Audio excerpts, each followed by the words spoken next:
छत्रसाल महाराज अपनी न्यायप्रियता के लिए जाने जाते थे। उनके मंत्रियों में पंडित देशराज बड़े ईमानदार और परिश्रमी थे। वह दिन रात राज्य की सेवा में समर्पण भाव से लगे रहते थे, इसलिए उन्होंने महाराज के बड़े प्रिय थे और सम्मान भी पाते थे।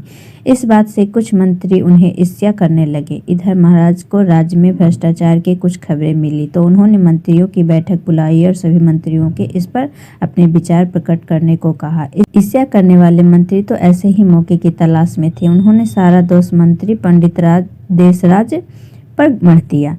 राजा असमंजस में पड़ गए, लेकिन मौके की नजाकत समझते हुए महाराज ने देशराज को अपने पास बुलाया और कहा कि ये लोग तुम्हें ऊपर जो आरोप लगा रहे हैं उसके निवारण के लिए तुम्हें 1 सप्ताह का समय दिया जाता है। तुम्हें खुद को निर्दोष साबित करना पड़ेगा, नहीं तो दंड भुगतना पड़ेगा। देशराज घर आकर सोच में पड़ गए।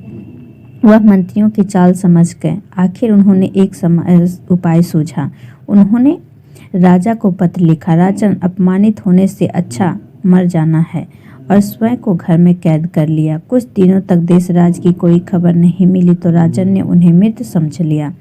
राजा ने देशराज की शोक सभा आयोजित की। देशराज वेश बदलकर शोक सभा में पहुंच गए। शोक सभा में अनेक मंत्रियों ने देशराज की कर्तव्यनिष्ठा की सराहना की। यह तक कि शिकायत करने वाले मंत्रियों ने भी उनकी ईमानदारी और देशभक्ति के गुण गाए।